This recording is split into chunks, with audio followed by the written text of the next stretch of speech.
In this video, I'm going to show you how to create folders on Google Drive. Now, I want to assume you already know how to find your way to the Google Drive platform, but if you don't, you can do that using this link, drive.google.com, or through Chrome by clicking on this grid icon here. You can already see Drive from the pop-up window. Click on this and it will take you to the platform. Now, while you're here, what you want to do is click on My Drive.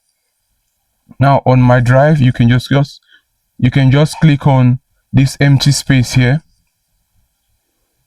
Right click rather, so you right click and then you see the option to create new folder. So you click on new folder and then you give the folder any name you want. For me, I'm going to call this test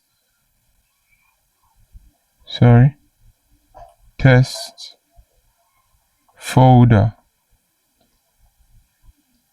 and create. Now we can see that test folder has been created. If you want to go into the folder, you just double click. While you're inside of the folder, you can right click to create new folder, that is a subfolder. You can also upload a file from your system or a folder from your device, any of them you want to do. You can also work with Google Docs right here. It's that simple and straightforward. If you found this video valuable, consider subscribing, like the video and share as well. Thank you and see you in the next one.